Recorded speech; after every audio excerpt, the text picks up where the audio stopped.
What's going on, guys? My name is Tommy. Welcome back to the channel. Today, your Pathfinder 2nd Edition preview content rolls on with the Druid. If you guys are liking what you're seeing, hit that like button, hit that subscribe button, and really quickly, quick announcement. I just got an email from Paizo. They want to talk about nurturing the channel. Are you going to be at Gen Con? Because I'm going to be at Gen Con. Yeah, that's happening. Thank you guys so much for hanging out as we've put this channel together. This episode of your Pathfinder 2nd Edition preview content was brought to you in part, in no particular order, by 360 Mac Gamer, Anthony Campanaro, Lord Minot, Benjamin DeBrick, Bud, Chris Ward, Ghost Patron, Daniel Smith, Dragon 9 Hyde, Everett Ball, Gustav Michel, Jen Stegman. I think I mispronounced that. I'm so sorry, dude. Jeremy Kevin Stiles, Jesse Brooks, John Smith, Joseph Citadino, Joe, both Joshes, Michael Baker, Nick Cirillo, Patrick McGrath, Reagan Smash, Scott Friga, Steven Tasler, of course, the Inn of Planar Crossroads, Tim Bartlett, Robin, all of you guys from the bottom of my heart. Thank you so much. We did it. Today is a win. I'll see you at Gen Con, everyone. I guess this is happening, but we're not here to take a victory lap. I'm sorry. Druid. Let's talk about Druids. Yeah. In Pathfinder 1st Edition, the Druid is my favorite class on flavor, I think. I know I say that a million times, but for me, the Druid is a class that it kind of resonates for me, being the small town guy from a pretty heavy religious family. Though personally, I don't think I follow any particular religion, not to disparage anyone out there, but all the funerals that I ever went to in my life, the eulogies always included something about how God didn't exist in four walls, God existed in the streams and the lakes and the rivers, and that truly resonates with me, which is probably why the Druids are like my favorite class, flavor-wise, at least that kind of religion in Pathfinder. Also, they're really strong. They have full casting capabilities, some armor capabilities, the ability to transform into things that can swim, fly, or otherwise tear you to pieces. Also, they get access to an animal companion, which there's some contention on, I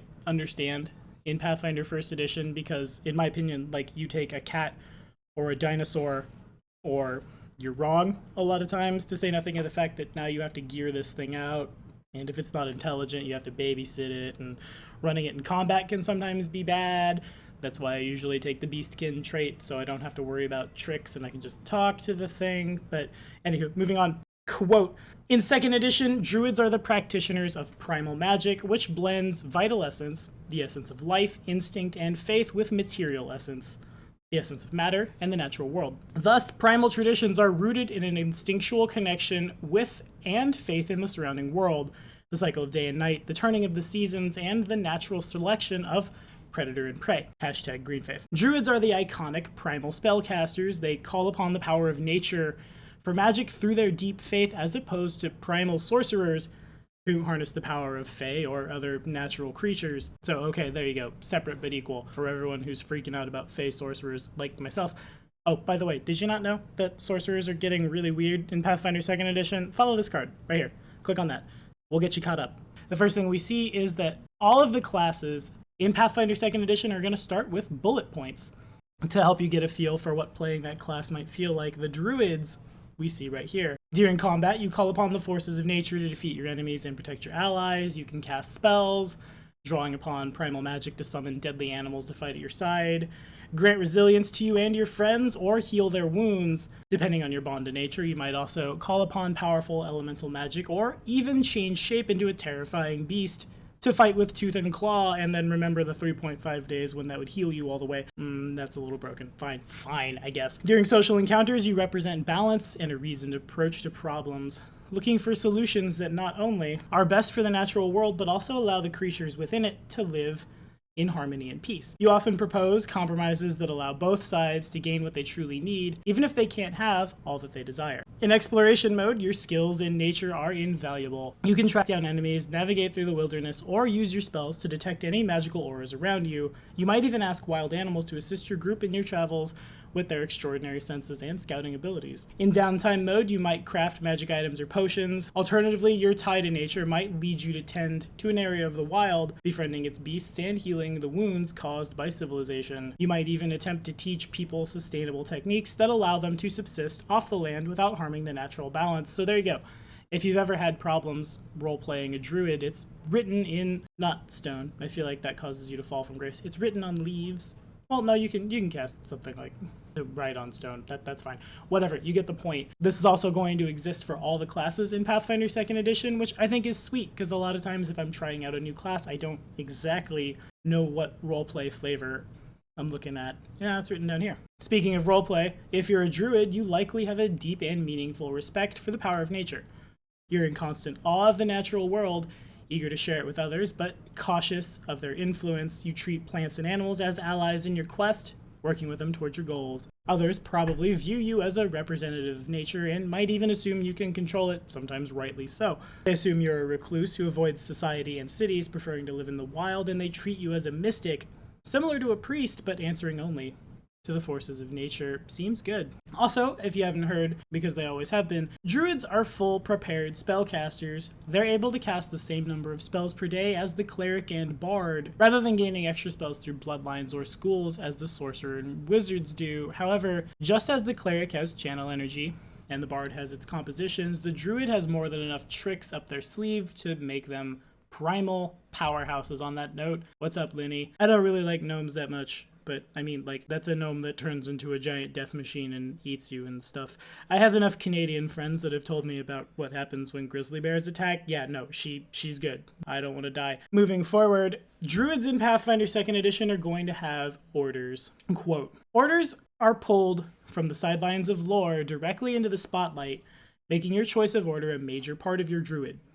As with the Bard's Muse, you can choose abilities that belong to another order, but unlike for the Bard, you gain extra benefits from feats and abilities that belong to your own order, incentivizing you to check out your own order's feats first. An order member gains a new skill and an order power that druids of other orders can't gain, and each order adds its own component to the basic druid anathema, there it is again, forbidding actions like despoiling nature. The 4 orders presented in the playtest are Animal, Leaf, Storm, and Wild, though more orders are all but certain to arise. That's wonderful. Okay, so Animal Druids, known by names like Druids of the Claw, or Druids of the Wing, or Druids of the Fang. This is pulling straight from the Green Faith. In Paizo's lore, yeah, sweet, love it. Has a strong connection to animals. They're trained in athletics, which is a signature skill for them. They also gain the heal animal order power exclusively to members of the order, and the animal companion feat. Committing wanton cruelty to animals or killing them unnecessarily is anathema to them, but this of course does not prevent them from defending themselves against animals or killing them cleanly for food. This is probably my favorite order. This is usually where I gravitate to when I play my druids, though I have some caster druids in my back pocket that I've never played. This is home to me. Of course, other druids can easily get animal companions, but this is the one that will have the best animal companion. But with each feat, the animal order druid will get something cool or extra for the animal. For example, an animal druid's companion can have multiple specializations, which are like archetypes. If the animal druid commits more to this path, yeah, great, sign me up. Next, we're going to be looking at the Order of the Leaf. I actually have an Order of the Leaf druid in my Pathfinder 1st Edition game, which is based on Ogre Battle 64, and we're way off the rails by now, but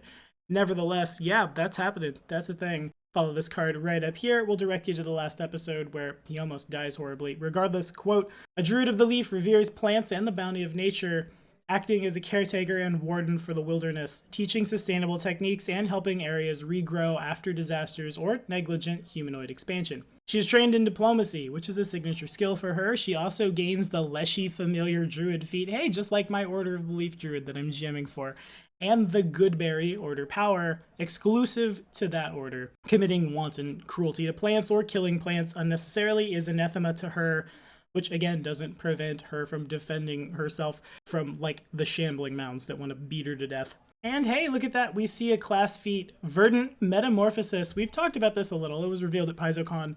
Verdant Metamorphosis is a feat level 18. For the Druids of the Leaf, you transform into a plant version of yourself. You gain the plant trait and lose any traits that's inappropriate for your new form, typically humanoid. You can change from a form that looks mostly like your old self into a tree or any other non-creature plant as an action. This action has the Concentrate trait. That's a bit of a mouthful. Perception checks don't reveal your true form, but a creature can attempt a nature or survival check against your class DC to determine that the plant is new to the surrounding area. While in this form, you can observe everything around you, but you can't act other than to spend an action. This action is the Concentrate trait to change back, which ends your turn. In this form, your AC is 30 and your TAC, touch armor class, is 20. Only conditional bonuses, conditional penalties, and circumstance bonuses and penalties can affect you. And you treat all successes as critical successes on reflex saves and failures, like a leaf in the wind. If you transform into a non-creature plant and take your daily rest during daylight hours, the rest restores you to max hit points and removes all non-permanent, drained, enfeebled, sluggish, and stupefied conditions. Photosynthesis. Anywho, moving forward, next is the Druid of the Storm. Here we're looking at the Blaster Druid. I'm sure they're trained in acrobatics, and they gain the Stormborn Druid feat and the Tempest Surge Order power, exclusive to members of that order. Of course, creating unnatural weather patterns that can be damaging to the local environment is anathema to them. In addition to healing magic, the Primal List contains powerful energy blasts, including Fireball and other spells newly available to Druids. Armed with this magic, Druids of the Storm are elemental dynamos who focus on the power of the Tempest, flying around in storms and ignoring penalties from weather. Notably, their Tempest Surge Order power is an extremely good blast for 1 spell point, particularly after they take a feat that ups their D10s to D12s. Okay, we thought the Bard might be the Warlock. No, this is the Warlock right here. Eldritch Blast, real good. And here's Tempest Surge. Power 1, span. I don't know what span means. We'll see. It's got the air, electricity, and evocation traits. Its casting is somatic and verbal, 2 actions, a range of 30 feet. It targets 1 creature. You surround a foe in a swirling storm of violent winds, rolling clouds, and crackling lightning. The storm deals 1d10 electricity damage to the target, depending on their reflex save. A success is half, a crit is none.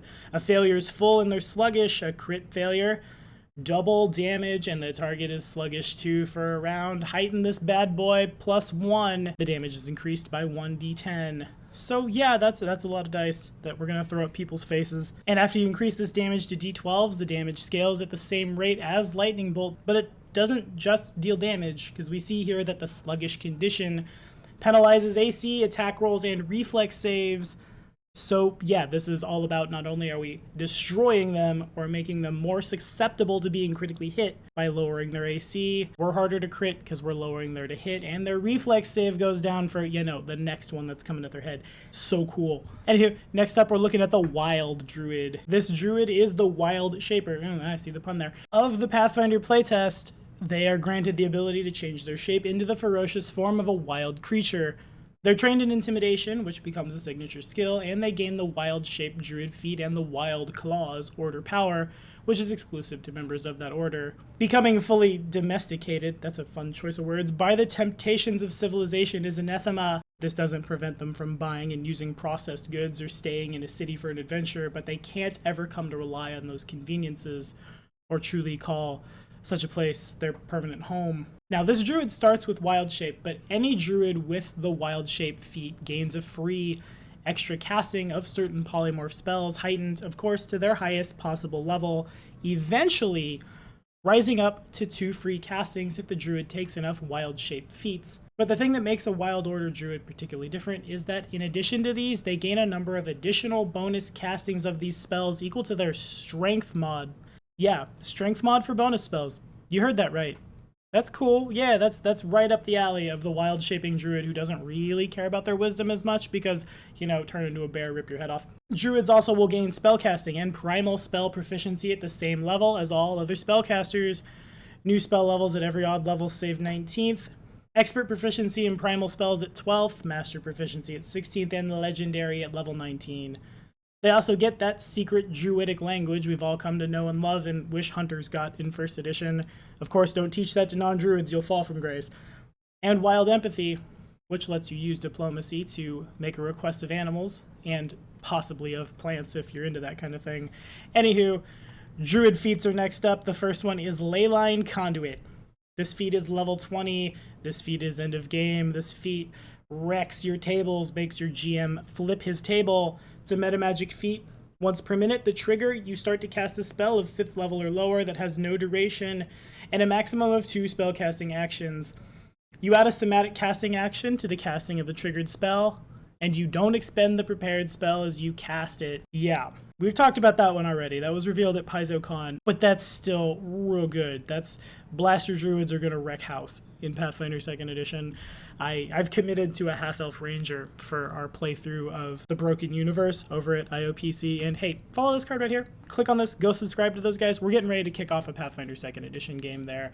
Hype is real, horse archery is real, spirited charge, hoping it's real. But if he dies, I'll play a druid. Yeah, this seems really good alongside casting great swords and everything else I want to do. Can we just play one-shots? I need to play some one-shots. Anywho, before we get out of here, we're talking about animal companions. In Pathfinder 1st Edition, you had a limited amount of animals you could choose. They would advance at level 4 and level 7, sometimes one or the other, depending on the animal companion. Again, you took a war cat or a dinosaur or a tiger, or in some cases I've heard the rock was a really good animal companion, or oftentimes you just had this thing that was bad and you had to spend your money on gearing it out, and it was rough. It really was. I'm really hoping that Pathfinder 2nd Edition fixes this, because I want to be able to take like a moose or a horse or a wolf or something like that for flavor and not have my party suffer for it. The companion most often overlooked in Pathfinder 1st Edition, according to the blog, and I tend to agree, is the bear.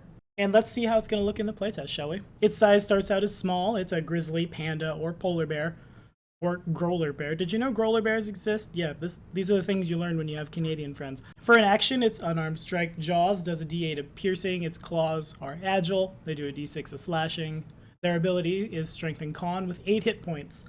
Its skill is intimidation. Its senses are scent. Its speed is 35 feet. And it has a work together benefit, not unlike teamwork feats on hunters, I suppose. Your bear mauls your enemies when you create an opening. Until your next turn, all your weapons strikes against a creature your bear threatens, deals 1d8 additional slashing damage. If your bear has a specialization, the additional slashing damage increases to 2d8, and we've got an advanced maneuver called Bear Hug. Its requirement, your last action, was a successful claw strike. Make another claw strike against that same target. If your strike hits, the target is also grabbed as if you had succeeded at the grapple action. Seems good.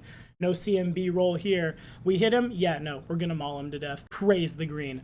The blog notes that the bear will grow from small eventually to large. Its boost in strength and d8 damage die make it the most directly damaging companion. That's new. Tied with the snake, that's also new, which it edges out in terms of con, hit points, and land speed, but the snake will have better AC and lots of special speeds. The snake's the AC guy? Yeah, sure. Seems good.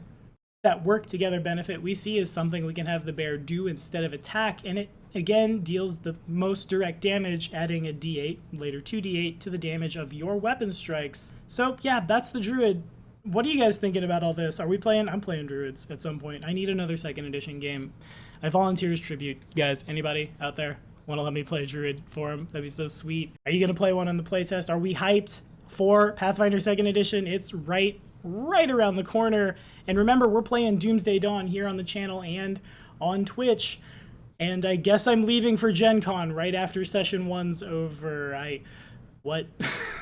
This is crazy. I still don't know how to feel, but I'll be there at some point that weekend. I'll be at Gen Con. Come say hi, message me on the channel. Hey, where are you, Tommy? And I'll let you know. If you guys are there, I'm looking forward to meeting every single last one of you, throwing some dice around. It's going to be amazing, but that's all we have for right now. Thank you guys again so much for watching. Be sure to like and subscribe for more videos. The next episode of your Pathfinder 2nd edition preview content drops this Saturday.